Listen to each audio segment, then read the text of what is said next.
She called the sheriff on me for fishing my own shoreline. She called the cops on me for fishing with my kid at sunrise, swearing she controlled the whole lake. That moment set off a war I never asked for, but I wasn't about to bow to a fake HOA queen. So I dug, found the truth buried in old paper and older land rights, and watched her freeze when she learned I owned her entire block. Drop a justice if you've ever stood your ground, and hit subscribe if you want more real stories where the land finally speaks for itself.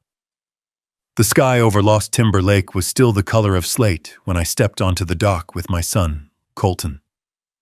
The boards creaked beneath us, old pine softened by years of Montana winters, and the lake lay quiet, flat as hammered glass, mist drifting across it in thin ribbons.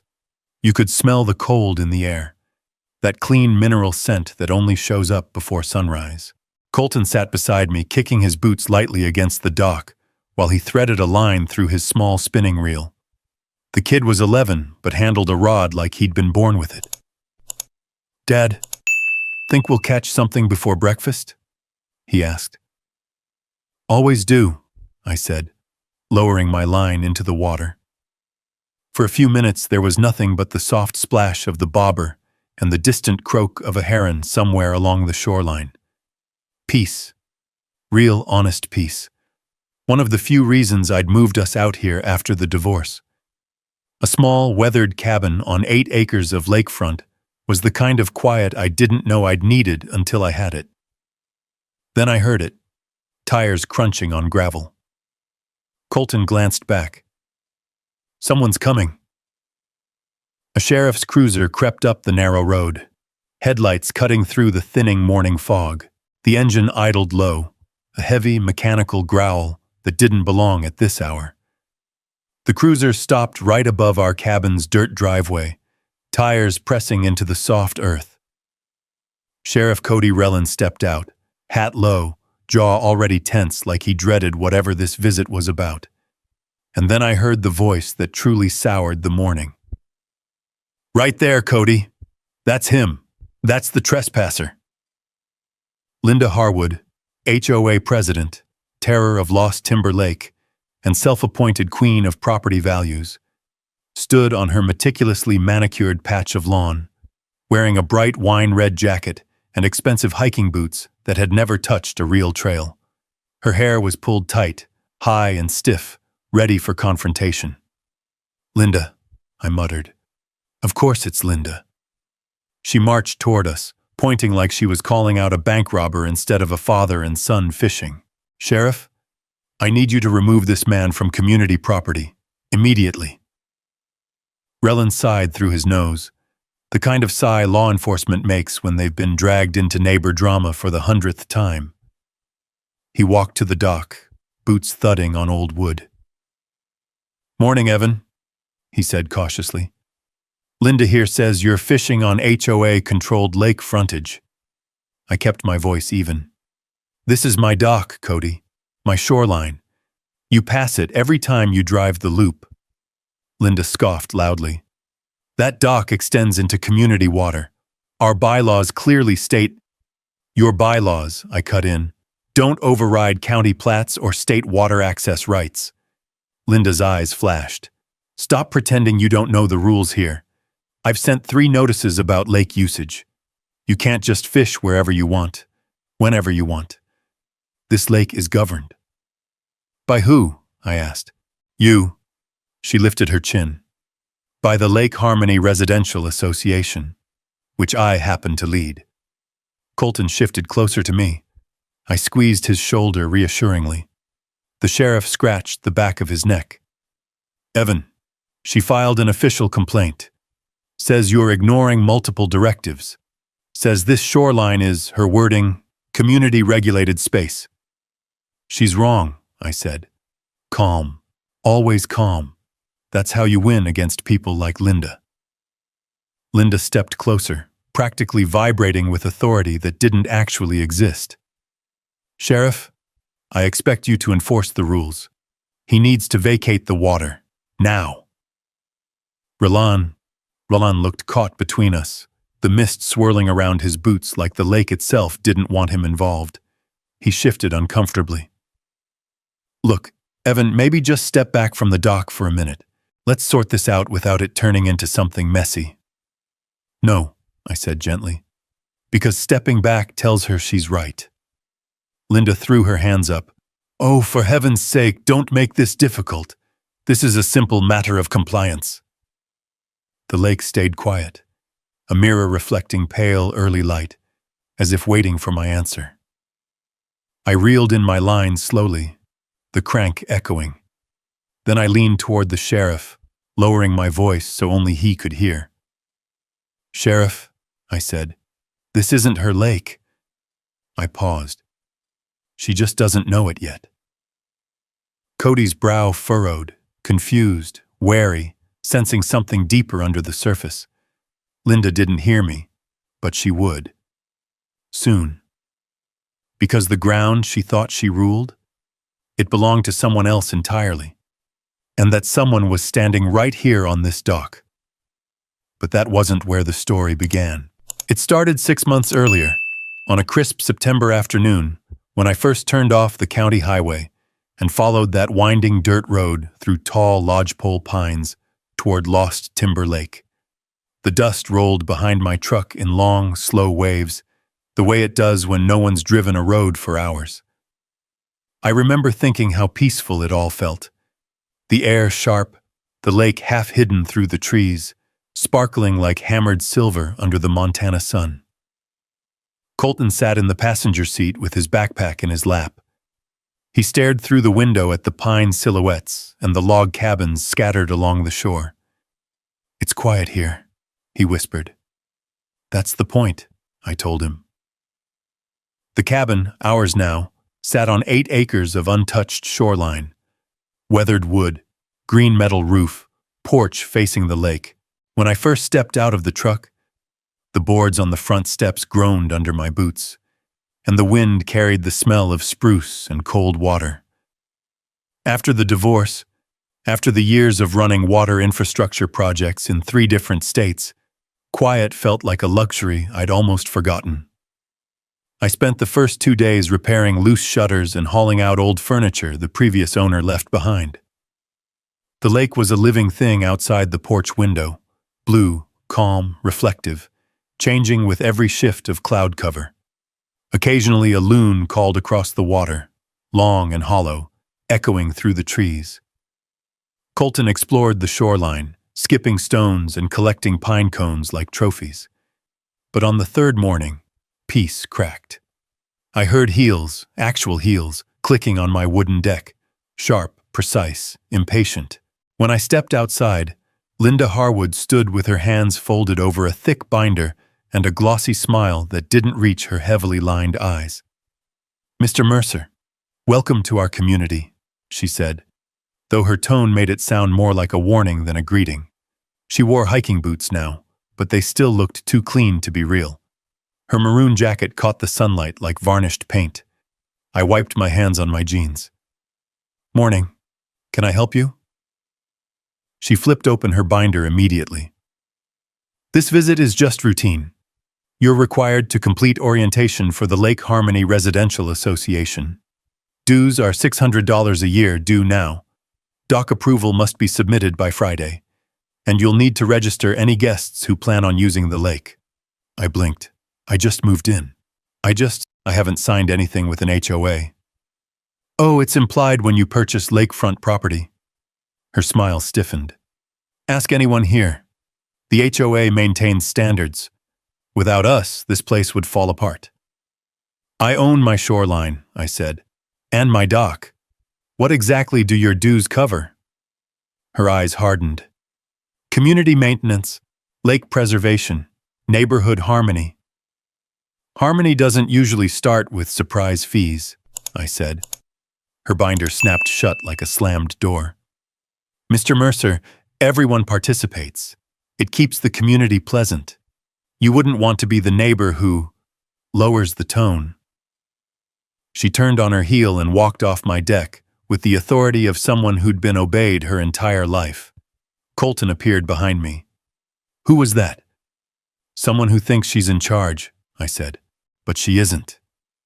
Later that afternoon, a pickup truck rumbled down the road and parked by my gate. Hank Barlow stepped out, 72, tall, spine straight as a fence post, hat worn smooth at the brim. He carried a plate of still warm cornbread and offered it with a kind smile. "Welcome to the neighborhood," he said. His voice had the gravel of someone who'd lived through too many winters without leaving. "Figured you could use this after meeting Linda." I chuckled. "That obvious?" "She's like wildfire," he said. "When she moves in your direction, you feel the heat. Folks around here let her do what she does 'cause they're tired or scared or both. Don't get caught in it." "I'm not sure I have a choice." "You always have a choice," Hank said. "But with Linda, the wrong one costs you peace." He tipped his hat and walked back to his truck, boots crunching in pine needles. That night, as wind brushed through the trees and the moonlight touched the lake in long silver strokes, I replayed Linda's words. Everyone participates. Doc approval.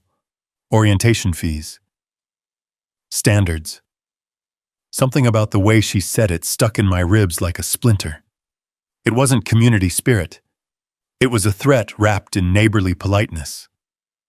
2 days later, I found the first envelope in my mailbox. Thick cardstock, gold trim, the kind of thing wedding invitations are made of. I opened it while standing under the porch light, moths tapping soft wings against the glass. Violation number 1. Unauthorized dock presence. A fine of $150. Deadline. Immediate. My jaw tightened. I hadn't even finished unpacking boxes. Colton came outside holding a bag of marshmallows. "Dad, can we make a fire?" "We can," I said, folding the violation notice carefully, "but we're going to have to deal with something first."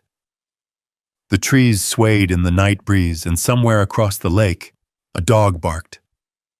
The water rippled under the moon like shifting steel. I didn't know it yet, but that piece of paper was only the first match Linda intended to light, and the fire she started was about to scorch her whole kingdom. For now, I tucked the notice into my back pocket and stared out across the lake. The war hadn't started yet, but it soon would. And Linda had no idea who she'd just picked a fight with. The first real hit came at 5:42 the following Saturday morning, one of those pale dawns where the air tastes like cold stone and the lake looks like poured aluminum. I had just stepped onto the porch with a mug of coffee when I heard a sharp knock at the door. Not a neighborly knock, an official knock. 3 precise raps, each harder than the last. When I opened the door, a township inspector stood there with a clipboard tucked under his arm. His jacket smelled like stale coffee and road dust, his pen already clicking. "Morning," he said without looking up. "Got a complaint about unpermitted shoreline work." I blinked. I haven't touched my shoreline. "Complaint says you installed a non-compliant structure." He pointed toward my dock. "That dock's older than I am," I said. He sighed, clearly annoyed. "Sir, let me just take a look so I can close this out." We walked toward the lake, pine needles crunching under our boots. Mist clung to the tops of the fence posts. He inspected the dock, bent down, tapped one of the boards. Then he straightened up slowly. "Yeah," he said with a defeated shrug. "There's nothing wrong here." Of course there wasn't. But the inspector made one comment that stuck with me as he scribbled in his book. "Between you and me, somebody on this road really likes calling us." Somebody. Right. By noon that same day, 2 more complaints arrived via email. Wildlife disturbance, noise violation. I hadn't made a sound louder than a coffee grinder. On Monday, a 3rd complaint showed up accusing me of improper storage of lake equipment. Tuesday brought another envelope, this time tucked carefully into my gate latch like a gift nobody wanted. Violation Socio 2, unregistered lakecraft. Fine, $120. Deadline, 48 hours. My boat sat behind the cabin on a small, covered trailer. It hadn't touched the water since we moved in, but that didn't matter. What mattered was pressure, Linda's preferred language. The next week brought the social punches. Colton came home quiet, shoulders tight, eyes shining with something he didn't want me to see.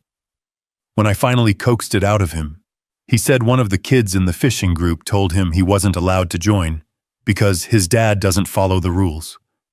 The fishing group, I later learned, was run by none other than Linda Harwood. That night, I sat on the porch, listening to the lake lap against the rocks, while the wind carried the thin whistle of needles shaking at the treetops. I felt a kind of slow, simmering anger, not the kind that explodes outward, but the kind that digs its heels in, grows cold and patient. I'd dealt with people like Linda before in my engineering days, folks who believed authority was something they could manufacture from thin air. But back then, I never had a reason to push back. Now I did. Still, I needed evidence. More than my word, more than my memory, so I started a log. Each night after Colton went to bed, I recorded every complaint, every strange vehicle that drove past too slowly, every envelope left on my gate. I photographed the notices under good lighting. I printed receipts. I kept a binder the way an engineer keeps plans, systematic, precise, undeniable. By late October, the binder was over an inch thick. One evening, as the sun set pink and orange over the lake, casting long shadows across the porch, I saw a familiar shape. Linda herself, standing at the edge of her yard, arms folded, watching me through that razor-thin smile. Her house sat 2 lots down, but the tight line of her shoulders made the distance feel like inches. She raised her phone and snapped a picture. Click. Then another. Click. I didn't wave, didn't move. I just watched her lower the phone, turn sharply, and power walk back into her immaculate house. Calm, I reminded myself. Patience. But patience doesn't mean inaction. Later that week, I ran into Hank Barlow again as he chopped kindling beside his woodpile. The air smelled like sap and cold resin. "You holding up?" he asked, wiping his forehead with the back of his glove. "For now," I said, "but she's not letting up." He stuck another log on the stump and brought the axe down with a cracking thud. "She starts slow with everyone. Then she ramps up till you break or bend. Most folks bend." "I'm not most folks," I said. He studied me a moment, eyes narrowed beneath the shadow of his brim. "Then she picked the wrong man." I nodded. "I'm starting to think so." The wind shifted, carrying a slate-gray cloud across the lake. A loon cried somewhere distant. The first snowflake of the season drifted lazily toward the ground. By the time I walked back to the cabin, a township truck sat in my drive for the second time that month. The same inspector climbed out, shoulders slumped, clipboard in hand. "Mr. Mercer," he said, voice tired. "Another complaint." "What this time?" He checked his notes. "Improper light pollution from the porch, allegedly disturbing wildlife." I gestured toward the porch. One dim bulb glowed beneath the overhang. "That?" He dragged a hand down his face. "Look, off the record, someone has your address on speed dial." Then he signed off the inspection as unfounded and left. I stood there for a long time after he drove off, listening to the fading crunch of his tires in the snow-dusted dirt. The wind rattled the metal gutter, and the cold wrapped around me like a warning. This wasn't random. This wasn't accidental. This was deliberate, organized, constant. The water lapped quietly against the rocks, as if the lake itself was holding its breath. And that's when the notion hit me, small at first, like a whisper drifting across the cold water. If Linda was going to build a case against me with fake authority, I needed to build a real one against her. The season of harassment had begun. But the season of evidence was coming next. And once it did, the entire block would see exactly who had crossed the wrong man. The breaking point arrived on a cold November morning. The kind where the air bites the inside of your nose and the lake exhales steam like a sleeping animal. Frost coated the dock planks, turning them into pale silver ribs under my boots. Colton trailed behind me, breath puffing in small white clouds as he carried his little tackle box. The world was quiet, honest quiet, the kind you only hear before sunlight makes an appearance. The only sound was the faint clicking of our reels and the soft drip of lake water sliding off the dock posts. Then came the footsteps, hard, fast, intentional. Before I could turn, Linda Harwood stormed down the wooden boards like a judge marching into a courtroom. Her sun visor sat crooked on her head, and she wore a matching Lululemon set that probably cost more than the used boat I bought last spring. Her face was scrunched in that permanent frown she wore whenever she felt power slipping through her fingers. "Stop! Stop right there!" she barked. Her voice shattered the morning calm like a dropped pane of glass. Colton flinched. I stepped in front of him on instinct. "What now, Linda?" I said, keeping my tone level. She pulled a laminated sheet from a plastic sleeve and waved it like a badge. "You are in violation of quiet hours. No waterfront activity before 9 a.m. That includes fishing, casting, dock usage, everything." I blinked slowly. "Quiet hours? Linda, this is my property. This entire lake is governed by the association," she snapped. "Your membership is mandatory whether you want it or not." I studied the laminated covenant. The paper smelled like printer ink and lemon hand sanitizer. Nothing official, nothing old, nothing real. It wasn't stamped, not signed, not recorded, just a document she cooked up in her living room and slapped plastic on.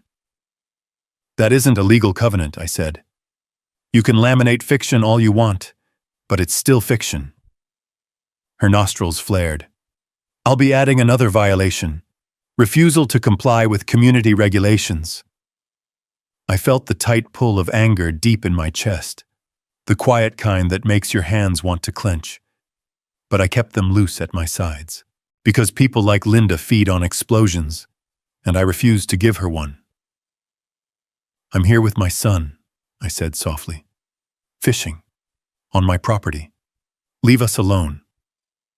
Instead, she lifted her phone. Click, click, click. Photographs. Evidence she'd twist into whatever lie she needed next. "You'll be hearing from me," she hissed. "And from the board." "There is no board," I reminded her. She smiled, a thin, brittle little smile. "You'll find out just how real we are." Then she stomped back across the dock, every footfall pounding the wood like a gavel. Colton looked up at me. "Is she going to get us in trouble?" "No," I said, though a knot had already formed in my stomach. "She's trying to scare us, but she's the one making mistakes." After breakfast, while Colton worked on a school project at the kitchen table, I went searching through the cabin. A crawl space, a storage closet, under a row of warped floorboards near the back door. That place held layers of old lives, bundles of yellowing newspapers, a cracked lantern, rusted nails in jars, forgotten fishing lures. And then, tucked behind a broken crate, I found something interesting. A long cardboard tube, sealed at both ends with brittle masking tape. I peeled it open. Inside lay an old subdivision map, edges curled, ink faded from years of Montana winters. It smelled like dust, cedar, and time. A county recorder's stamp sat faint but visible in the corner, dated 1978. I spread it across the dining table, smoothing it carefully. The lake's outline appeared first, Lost Timber Lake drawn in careful blue ink, then the lots, the access strips, the easements. Property lines cut across the page like quiet secrets carved into paper. But the strange part? Several pieces of land were marked as developer-owned parcels, including the narrow strip behind Linda's house. and the road easement across the front lots. The map showed the original infrastructure of the entire block. And what it showed didn't match anything Linda was claiming. A current surged through me, half suspicion, half cold realization. I'd seen enough land plats and water rights documents in my engineering years to know this wasn't some minor quirk. This was the kind of forgotten detail people like Linda hope never sees daylight. As I traced a finger along the easement that cut right across Linda's property, the morning sunlight caught the dust motes hanging in the air, making the room glow faintly gold. A storm was coming for Linda, whether she knew it or not. Colton padded into the room. "Dad, what's that?" "A map," I said softly, rolling it back up. "One that's going to help us." "Help how?" I rested the tube on the table and looked out the window. Across the lake, Linda kept pretending she controlled. The wind curled across the surface, making patches of silver dance. "It shows the truth," I said, "and the truth is something she can't laminate." Colton grinned at the joke, not fully understanding, but knowing I had a plan. The deception of quiet hours was just another lie, a loud lie at that, but lies crumble when they meet the right piece of paper. I looked down at the old map one more time before tucking it in a safer place. Easements, parcels, access rights, things Linda had never bothered to learn. I exhaled slowly, a growing certainty settling into my bones. Evidence season had officially begun. And this map? It was only the first seed of the avalanche about to bury her entire fake kingdom. By the middle of November, the wind had shifted, colder now, sharper, carrying the sting of snow across Lost Timber Lake. The days grew shorter, the water darker, the tree line a fortress of black silhouettes against the sky. It was the kind of cold that crept into your coat sleeves and sat against your bones, quiet and uninvited. But I needed that cold. It kept me awake while everyone else slept. Most nights that week, after Colton had gone to bed and the cabin settled into its natural creaks and groans, I drove to the county recorder's office, the old brick building on Elm Street that smelled like dust-covered history and lemon floor polish. The fluorescent lights hummed overhead as I flipped through decades of yellowed documents, each page a breadcrumb leading me somewhere deeper. The clerks grew used to seeing me. One of them, a soft-spoken woman named Helen, started leaving the archive cabinet unlocked when I arrived, her way of saying she knew exactly what I was digging for, and maybe who I was digging into. Binder after binder, plat after plat, I pieced together the strange puzzle of Lost Timber Lake. The original developer, a company called North Shore Timberline Holdings, had gone bankrupt in the early 90s. A judge split the assets, some lots sold, others left in limbo, several bundled into foreclosure auctions. But those bundles, those messy stacks of overlooked parcels, held secrets. And they pointed to something bigger than an overzealous HOA president with too much time on her hands. On Thursday afternoon, Sheriff Cody Rellan showed up at my cabin unannounced. He carried his hat under his arm, chewing the inside of his cheek like a man with something heavy on his mind. The breeze carried a faint smell of pine resin and exhaust from his cruiser. "Evan," he said, "mind if I come in a minute?" I held the door for him. The wood stove crackled softly in the corner, filling the living room with warm amber light. He took off his gloves, exhaled, and met my eyes. "I wanted to touch base with you before Thanksgiving rolls around. Things have been heated. That's one word for it. I've gotten 6 more complaints," he said. "Noise, flooding, dock instability, suspicious behavior, none of them valid." "Let me guess," I said. "All filed by the same person." "I'm not supposed to say that." He gave a tired half smile. "But you're not wrong." The kettle whistled faintly in the kitchen. I poured us 2 cups of coffee, steam curling from the rims.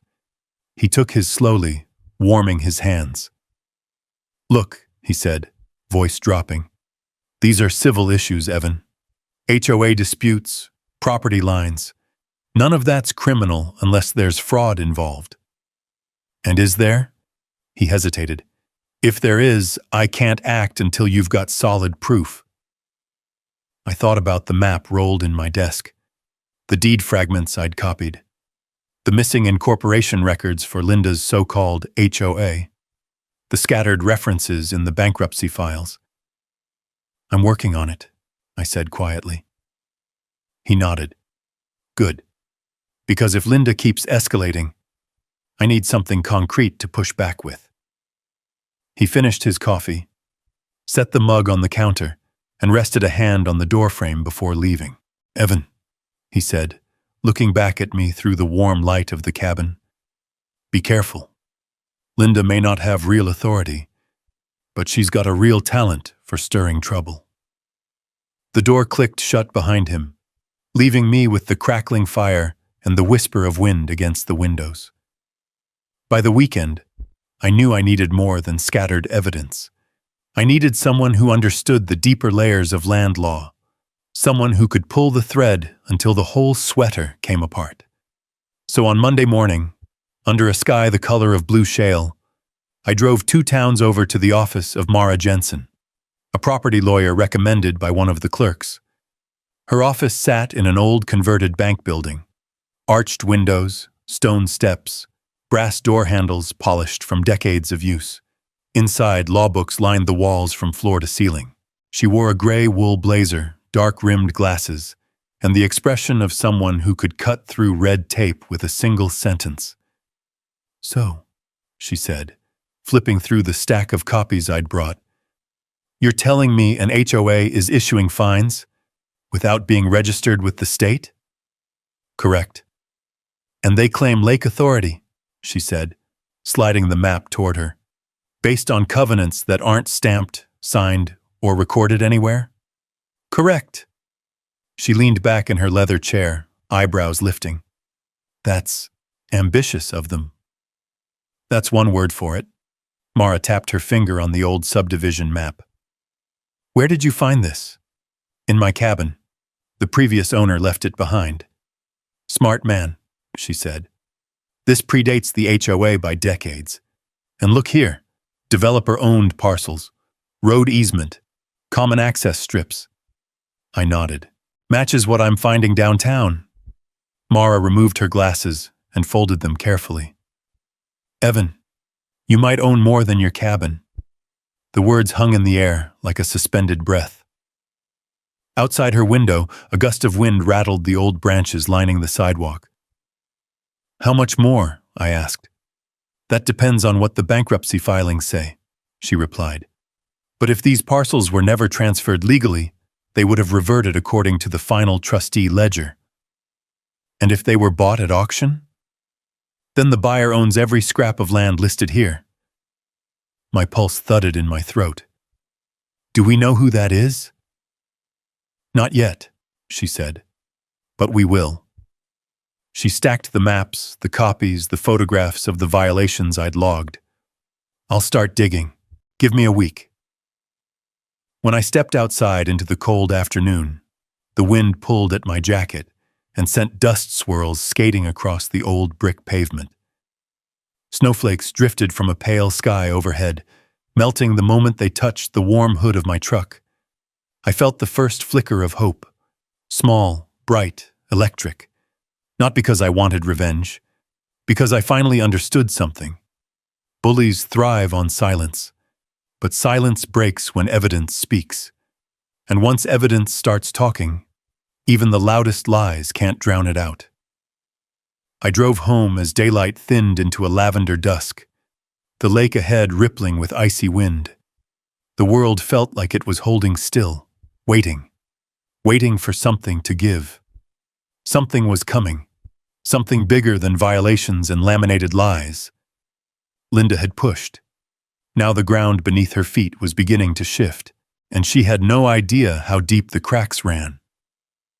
The first snowfall of the season arrived on a Thursday morning, thin white powder drifting across Lost Timber Lake and softening every edge of the shoreline. The world looked muffled, quiet, like someone had turned down the volume on life. But under that stillness, tension brewed thick in the air, like the smell of an approaching storm. I was splitting logs behind the cabin when the crunch of tires broke the calm. A gray SUV, one of those shiny crossover models with spotless tires and chrome trim, pulled up to my gate. The window slid down, and there she was. Linda Harwood. Her sunglasses reflected the snow-covered pines, but I could feel her glare like heat from a furnace. "Mr. Mercer," she said, voice sharp enough to cut thin ice. "We need to talk." I leaned the axe handle against a stump. "Morning to you too." She ignored the comment, flipped open a manila folder, and held out a stapled packet. The pages fluttered in the cold wind. "Emergency HOA meeting," she announced. "Tuesday at 7 o'clock. Attendance is mandatory. You have repeatedly violated community standards, and the board will be addressing disciplinary action." I glanced at the header. Lake Harmony Residential Association, Special Enforcement Session. "Mandatory?" I asked. "Even for non-members?" Her jaw tightened. "Everyone who lives on this block is a member." "Funny," I said.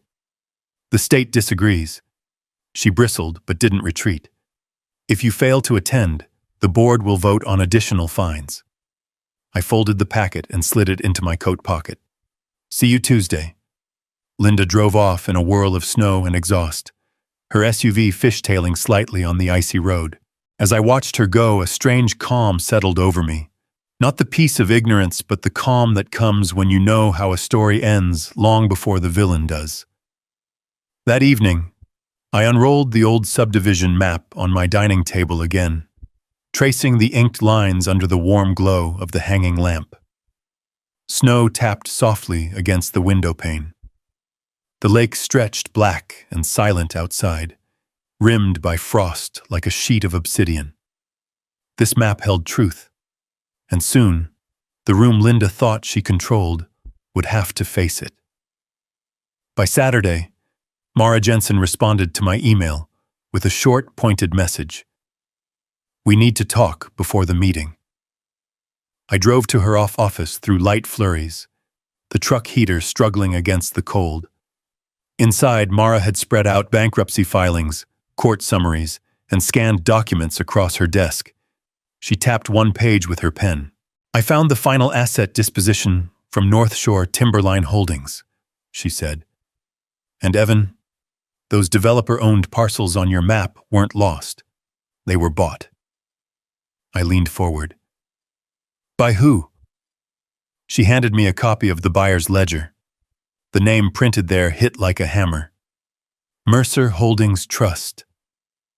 My heartbeat thundered. That was my grandfather's trust, the same trust that paid for my engineering school, the same trust my father managed until he passed. "That means," I said slowly. "You own all of it," Mara finished. "The access strips, the original easements, the developer parcels that the HOA has been pretending to manage." I stared at the paper, the ink slightly smudged around the edges. The trust had quietly held the land for decades. No one ever told me. No one told the neighbors. And certainly, no one told Linda. "So legally," Mara said, "the HOA has zero authority. Any authority they pretend to have is not only invalid, it's fraud." The wind howled outside the office window, rattling the old frames. Something settled inside me then, like the last piece of a heavy puzzle dropping into place. "Tuesday is going to be interesting," I murmured. The clubhouse sat 3 houses down from mine, an oversized shed someone had tried to disguise with flower boxes and a fake lantern above the door. The light flickered erratically as people filed in, breaths turning to mist in the early winter cold. I arrived with a sealed document tube under my arm. Hank Barlow nodded from the corner. A few other neighbors avoided my eyes, unsure whose side to take. Linda stood at the front of the room like a queen about to hold court. She'd set up folding chairs in neat rows, and a table behind her held a stack of violation notices like ammunition. She clapped her hands once. Everyone settle down. We need to begin. Her lawyers, 3 of them, all in black suits, sat stiffly behind her. The tallest one clicked a pen in his hand, scanning me like I was a problem to solve. Linda cleared her throat dramatically. We are here tonight to address repeated disregard for community standards by Mr. Evan Mercer. His ongoing violations threaten the integrity of Lake Harmony. I raised a hand. Before we start, I'd like to see your HOA's legal registration. The room went still. Neighbors looked at each other. The heating vents hummed weakly. One of Linda's lawyers shifted in his seat. What? She snapped. Registration, I repeated calmly. Bylaws, incorporation papers, anything proving that the Lake Harmony Residential Association exists in the eyes of the state of Montana. Her face paled. We don't need... Yes, I said. You do. Silence spread like frost across the room. One of the lawyers whispered into Linda's ear. Her lips went tight. Her nails dug into the folder she held. We don't have those documents with us, she finally said. This is a voluntary...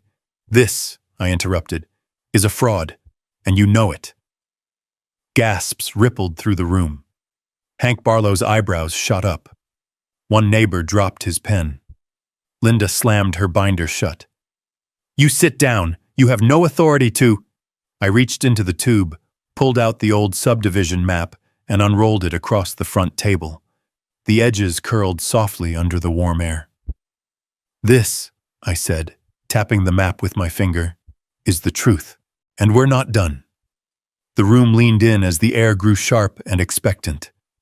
The storm Linda had started had finally walked into her house, and now, standing in the heat of her own spotlight, she was about to watch everything unravel, 1 page at a time. The air inside the clubhouse felt heavier than it should have, thick with the smell of burnt coffee from the percolator in the back, the musk of winter jackets thawing near the heater, and the sour tang of nerves drifting off the people packed into folding chairs. Snow tapped lightly against the frosted windows, a faint, steady drumming like a heartbeat in the background. Linda stood at the front of the room, arms stiff, eyes darting between me, the map on the table, and the neighbors she once commanded like loyal subjects. The veneer of her confidence was cracking. You could see it in the way her left eye twitched, and the faint tremor in her hand each time she adjusted her binder. The tallest attorney cleared his throat, shifting in his chair. Mr. Mercer, this is highly irregular. Is it? I said, keeping my voice steady. Asking for proof of authority seems pretty reasonable, especially for an association that fines people, mandates dues, and calls law enforcement on families who don't bow to it. Gasps rippled gently through the room. A neighbor in the second row, Doris Henson, a retired teacher with hands always folded like she was ready to say grace, raised her eyebrows as if she'd just heard a forbidden word. Linda huffed, snatching the laminated covenant from her folder and slamming it onto the table. This is all we need. The quiet hours, the fishing limits, the maintenance charges. Everything is clearly outlined. I tapped the sheet with a finger. This wasn't filed with the county. It doesn't have to be, she insisted. I looked around the room, speaking to the neighbors now. Actually, it does. Any covenant that affects land use, lake access, or property rights has to be recorded. And this printed, laminated, homemade rulebook isn't worth more than the ink she used. Murmurs spread. People leaned closer. Hank, sitting near the back, crossed his arms and nodded once, slow and deliberate, a gesture that said, I told y'all. Linda's lead attorney stood, his voice low but firm. Mrs. Harwood, perhaps we should take a moment to... No, she snapped. We're not doing this. He moved in 6 months ago and thinks he can undo 12 years of our work. Linda, I said, you can't undo what never existed. Her cheeks flushed dark red. How dare you?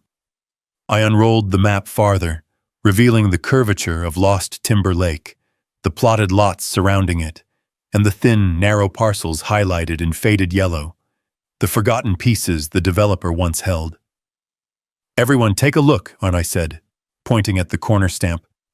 "This is the original 1978 subdivision map. Signed, stamped, recorded." People shifted in their seats. Jackets rustled. Someone whispered, "I haven't seen one of those in years." Linda recoiled as if the map itself were poisonous.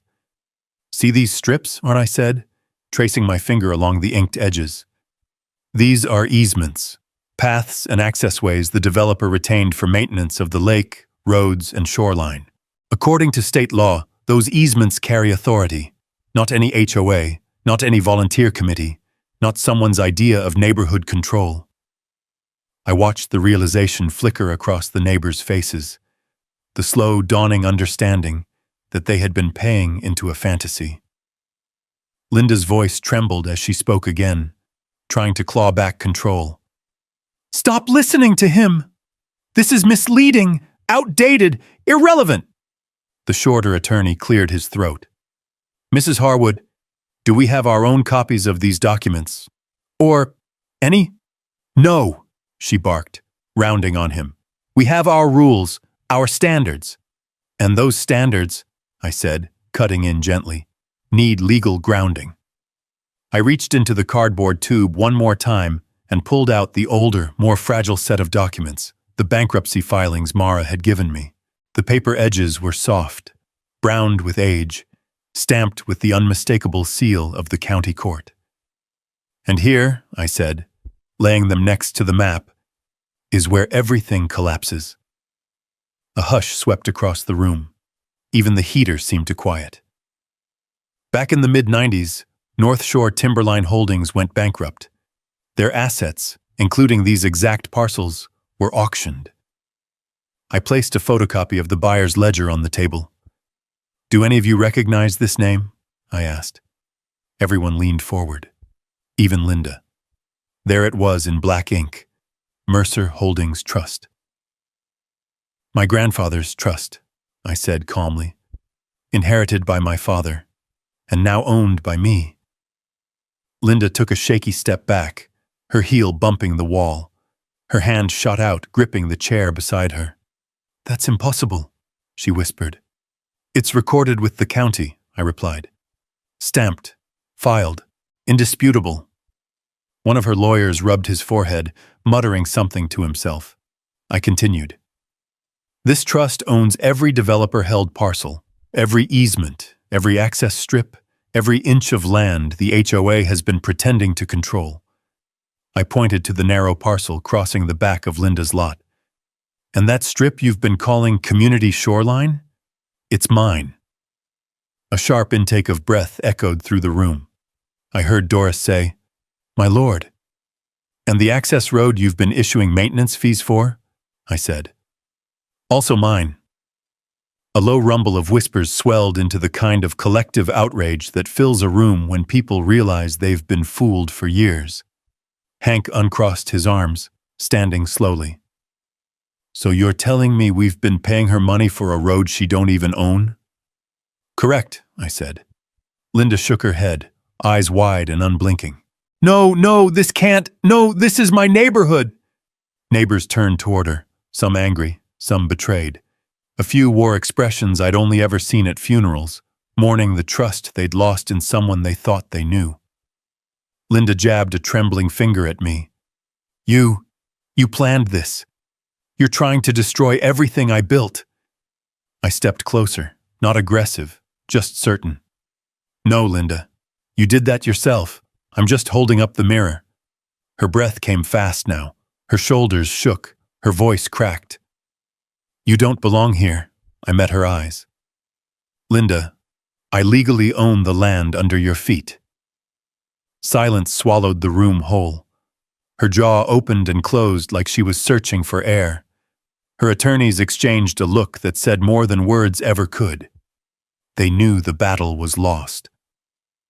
Behind us, the clubhouse door creaked open. Sheriff Cody Rellan stepped inside, snow dusting his shoulders, hat still on.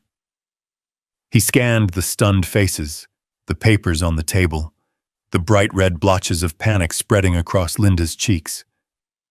"What's going on?" he asked. I turned to him slowly, the old map still stretched across the table, the ledger stamped clear as day. "Truth," I said. "A whole lot of truth." Cody walked closer, eyes narrowing at the documents. And then it hit him.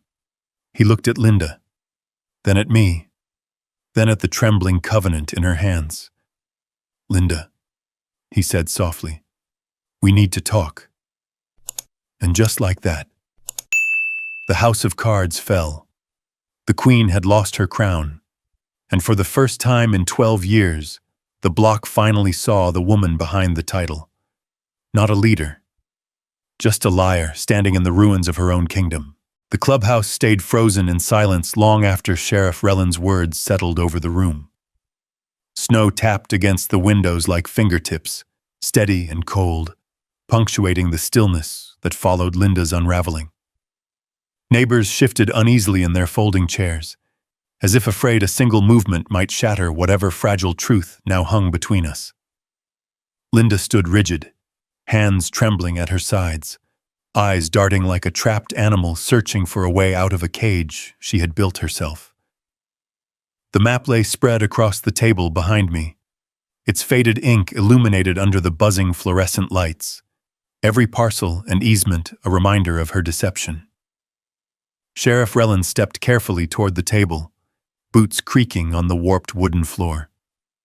He studied the documents, gloved fingers brushing across the county stamps. "How long have you known?" he asked quietly. "About a week," I said. "Long enough to confirm everything with Mara Jensen." The sheriff exhaled heavily, like someone finally seeing the whole picture after months of staring at a puzzle with missing pieces. "We'll need statements," he said, "and every one of these documents scanned and recorded." "Already working on it," Mara said from behind me. She had slipped into the meeting unnoticed, holding a leather portfolio thick with notes and photocopies. "The county clerk will have duplicates by morning." Neighbors broke into hushed murmurs, words drifting like smoke. "You mean we paid her for nothing?" "All those fines." I knew something didn't feel right. My God, all these years. Linda clutched her binder to her chest. "Stop talking. You're all misunderstanding the situation." "No," I said softly. "They're finally understanding it." Her face flushed a deep, blotchy red. "This is harassment. You're twisting things. This map is old, outdated. You can't possibly think—" "The map," I said, unrolling the second document from my tube, "isn't the only evidence." This one was newer, photocopied pages from the auction files, the bankruptcy court's redistribution schedule, the stamped confirmation of asset transfers. "Here," I said, tapping the final page, "is the trustee ledger, the legal record of who purchased every unsold parcel, easement, and developer-owned strip around this lake." I slid the document toward her.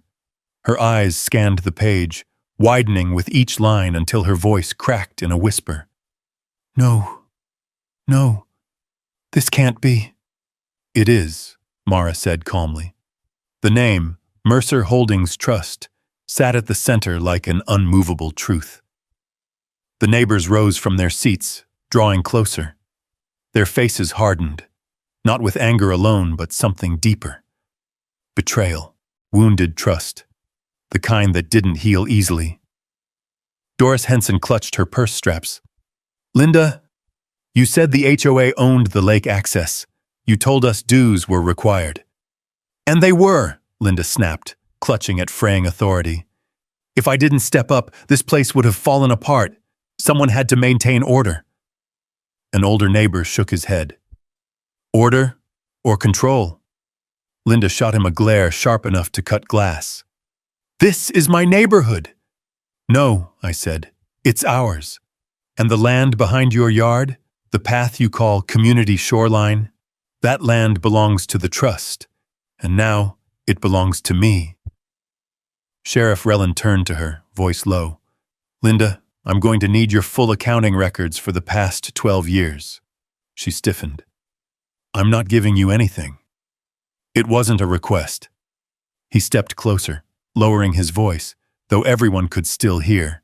You called my deputies out here over nothing. You filed fraudulent complaints. You demanded enforcement of rules you had no authority to create. You're siding with him? She hissed. After everything I've done for this community? After everything you've done, he echoed. I'm doing my job. Her lip trembled, not with fear, but with disbelief that the world was no longer orbiting around her. I opened my folder one last time, withdrawing a copy of the trust summary. My grandfather didn't say much about his investments, I told the room, speaking not to punish her, but to inform everyone. But he believed in protecting land, keeping it in responsible hands. He purchased these parcels to prevent developers from carving up the lake. I unfolded a second map, one with updated county lines overlaying the original plat. The room watched in stunned silence as the truth settled fully. This land remembers its owner, I said quietly, even when everyone else forgets. Snow kept falling outside, slow, steady, peaceful, an honest contrast to the storm breaking in the room. Linda staggered back, bumping into a chair. Her voice came out in a strained whisper. What happens now? Neighbors looked to me, then to Mara, then to the sheriff. For the first time, no one looked at Linda. Mara answered first. Now the county investigates. Restitution will be requested. Any funds collected under false authority will need to be returned. Some neighbors gasped in relief. Others rolled their shoulders like they'd been carrying a weight for years. And, I added, the land will be managed transparently. No more threats. No more fake fines. No more fear. Linda's knees buckled slightly. She gripped a chair, knuckles white, staring at the documents as if trying to will the ink to change. But ink doesn't lie. Maps don't lie. Land does not lie. Only people do. And tonight, her lies had reached their end. The heater clicked loudly as it shut off, leaving the room filled with nothing but the soft whisper of snow against the windows. Truth had finally taken its place, and the woman who once ruled the lake with an iron fist now stood alone, trembling on land she never had any claim to. The land always remembers, and tonight it finally spoke. But morning has a way of testing whether truth can survive daylight. And by sunrise the air above Lost Timber Lake felt heavier than any winter fog. Frost clung to the pine needles, brittle and sharp, the kind that cracks under the slightest pressure, just like Linda Harwood's empire was about to do. I woke before dawn, sitting at my kitchen table with a cup of burnt coffee and the last of the documents spread out in clean rows. The house was quiet. Colton still asleep, heater humming low, the kind of quiet that comes before something irreversible. The weight of what came next pressed against my ribs, but not with fear, with purpose. Sheriff Rellin arrived at 8:14 a.m., his cruiser crunching over the crusted snow. When he stepped inside, he held a clipboard of forms and a pair of weary eyes that had clearly spent the night thinking. "All right," he said, rubbing the cold out of his hands. "Let's get your formal statements on record." The kitchen turned into a makeshift legal office. He recorded every detail, the complaints, the harassment, the fake rules, the meeting, the map, the trust papers. Every time he wrote something down, his jaw tightened a little more. Finally, he pushed the paperwork away and sat back. "This isn't just civil," he muttered. "This is fraud, intimidation, misuse of authority. Never seen anything like it. You have now." He didn't argue. By noon, the neighbors began showing up one by one to give their own statements. Betty arrived first, wrapped in a blue coat older than I was, carrying a folder of old checks and tear-stained notes. Hank came next with a binder full of printed emails. Even Doris and her husband, who rarely left their house, shuffled in with a stack of receipts. Every story matched the next. Every payment matched the next. Every threat matched the next. It was a mosaic of fear, and Linda had painted every tile. By mid-afternoon, the sheriff's office had enough evidence to fill an entire drawer, and Mara Jensen arrived to stack it neatly into legal order. Her boots tracked melted snow onto the floor. Evan, every homeowner in this block has grounds for restitution, some for damages, maybe even punitive. And the criminal side? I asked. That, Mara said, is already in motion. She wasn't exaggerating. At exactly 4:07 p.m., a county investigator stepped out of a black SUV and walked straight into Linda's house across the road. The sound of his knock echoed all the way to my porch. Curtains shifted throughout the block as neighbors peeked out. Mara and I watched from my window, the sky glowing with cold gold as the sun started its descent. What followed was quiet, but not peaceful. Quiet like someone realizing they're cornered. 20 minutes later, the investigator walked out with 2 boxes of files, Linda's files. She stumbled behind him, face blotched, hair unpinned, voice shaking as she tried to argue. I didn't steal anything. Everything I did was for the neighborhood. The investigator didn't respond, just shut the SUV door and drove away with a low rumble that felt like judgment itself. Then Linda saw me standing on my porch. She froze. Her voice cracked across the icy air. You ruined my life. No, I said calmly. You did that all on your own. She stood trembling, snow drifting around her like ash around a fire that had burned too long. You can't take everything from me, she whispered, almost to herself. This neighborhood, this block, it's mine. It never was. She backed up a step, breath fogging sharply in front of her. For the first time since I'd moved in, I saw her not as a tyrant, but as someone who'd built her identity on sand and now watched the tide wash it all away. Before she could speak again, Sheriff Relin pulled into her driveway, stepped out, and approached her with a somber look.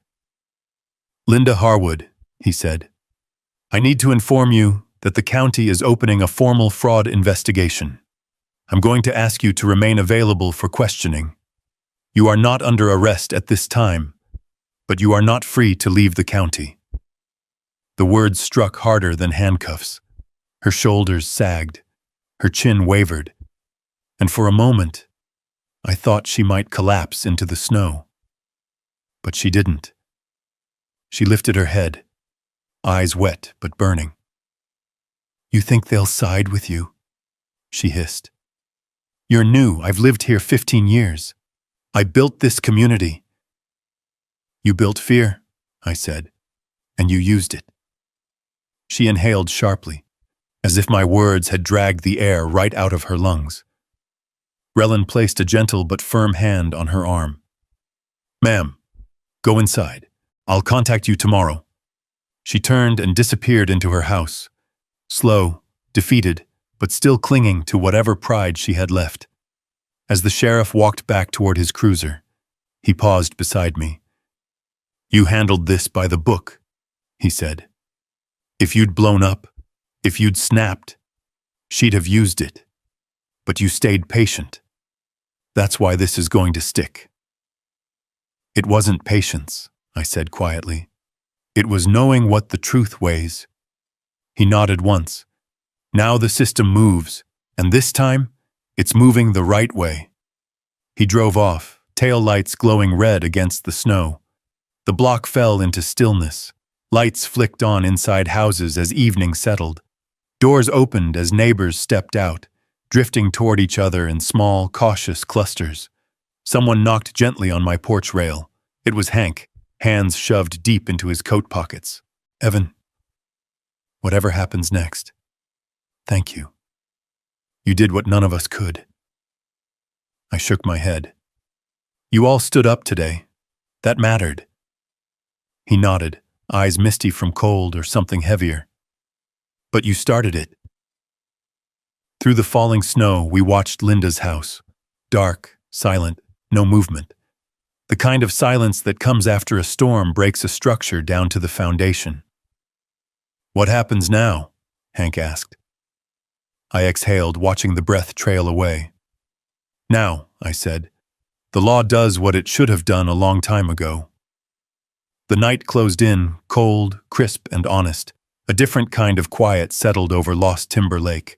Not fear, not tension, just the space where justice prepares to land. And the woman who had ruled our block with threats was now standing on the edge of her own reckoning. Tomorrow, the consequences would begin. But tonight? Tonight, the land remembered its owner, and the law remembered its duty. But the true settling, the real quiet, didn't arrive until the snow melted off the pines, until the lake thawed into a sheet of glass that reflected back a neighborhood forever changed. Winter had carried away the noise, the lies, the power games. What remained was something almost unfamiliar. Peace. It didn't happen all at once. Justice rarely does. The very next morning, trucks rolled into Lost Timber Lake, county vehicles, investigator sedans, and eventually, a tow company hauling away Linda Harwood's gleaming SUV. The sound of chains tightening around those spotless white wheels echoed across the block like punctuation. Neighbors watched from behind curtains, some relieved, some stunned, some finally understanding the depth of what she'd done. I stood on my porch with a mug of hot coffee, steam rising into the crisp Montana air. The lake behind me shimmered silver blue in the morning cold. From the road, Mara Jensen approached, scarf whipping in the wind. "It's starting," she said, nodding toward the tow truck. "What about the restitution letters?" I asked. "Already filed. She's required to pay full refunds to every homeowner she extorted, with interest." I exhaled slowly. "That'll bury her financially." "That's not your concern anymore," Mara replied. "You didn't choose the consequences. She did." Across the road, Linda's front door flew open. She charged out, hair unbrushed, voice hoarse from a night spent crying or yelling or both. "You can't take that!" she shrieked at the tow operator. "That car is mine!" "Ma'am," he said calmly, "this order came from your bank, not us." Her eyes darted to me, red, wild, lost. "This is your fault," she spat. "You destroyed everything I built." I didn't raise my voice. I didn't move. I simply said, "You didn't build anything. You stole it." The truth hit her harder than any sheriff's words. She staggered back, gripping her mailbox as if it could anchor her. But nothing could. Not anymore. By noon, a county officer served formal misdemeanor charges: fraud, financial misrepresentation, unlawful solicitation. The kind of charges that don't just cost money. They choke reputations, especially in small towns like ours. Her husband left 2 hours later, suitcases in the back of his sedan. No goodbye. No backward glance. The kingdom she'd ruled for over a decade crumbled in a single week. 3 weeks passed. The snow melted into mud. The mud dried into dust. The dust settled into quiet. For the first time since moving here, the block actually felt like a neighborhood. Betty stopped by with muffins. Hank borrowed my ladder and brought it back the same day. Kids rode bikes down the access road Linda once claimed to own. And I was finally breathing again. Colton and I spent evenings on the dock, watching the sun disappear behind the pine ridge. He asked fewer questions about why the sheriff used to come, why neighbors avoided us, why people could be cruel in the name of rules they invented themselves. One night, sitting beside him on the dock, with our feet hanging over the water, he asked quietly, "Is she gone for good?" "Yes," I said.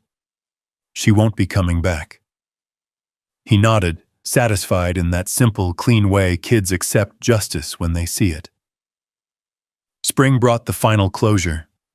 The Harwood house, once immaculate, once staged for intimidation with shining windows and trimmed hedges, went up for sale. It sat on the market barely 2 weeks before a young family bought it. They moved in with a golden retriever and a minivan full of toys. The laughter coming from that porch was something the block hadn't heard in years. On signing day, the realtor placed the deed on my hood so the buyers could verify property line notes. Funny thing, seeing that deed. Knowing the access road beneath their tires was mine. Knowing the path behind their yard was mine. Knowing the lake easement stretching out like a silver ribbon belonged to a trust with my name on it. Not for control, not for power, but for protection. Mara called it the most responsible use of inherited leverage she'd ever seen. I didn't need the compliment. The peace in this place was enough. By early summer, I organized a voluntary lake committee, a real one, with bylaws, elections, transparency. The neighbors voted for a modest annual fund for road maintenance and shoreline cleanup. Hank volunteered to supervise the gravel repairs. Betty handled finances, and I took the role of chairman, even though they insisted on calling it something less formal. Mostly, it meant I got to host the 4th of July barbecue. On that warm evening, with the sky turning orange and the lake catching firelight reflections from 100 sparklers, I stood at the edge of the dock, hands resting on the railing I'd rebuilt myself. Colton tugged my sleeve. "Dad, did we win?" I looked out at the lake. The quiet water, the neighbors laughing, the absence of fear. "We didn't win," I told him softly. "We just set things right." He smiled like that made even more sense. Behind us, kids splashed in the shallows. Adults chatted over paper plates and plastic cups. Music drifted from someone's speaker. Old country, the kind that sounds like open land and long memory. And in that moment, Lost Timber Lake felt exactly like the home I'd hoped for the day I moved in. When the fireworks ended and the lake settled into silence again, I remained on the dock. The wood creaked under my boots. The night air smelled of pine and smoke and possibility. I whispered to no one in particular. Land remembers its owner. Justice does too. And for the first time since I arrived in Montana, the lake answered not with tension, but with peace. A single ripple broke across the water's surface, a reminder that even quiet things have stories, and ours was finally, blessedly done. If you've ever stood your ground against someone who pushed too far, drop a simple justice in the comments so others know they're not alone. And if you want more stories about folks defending what's theirs with nothing but truth and backbone, hit subscribe and stick around.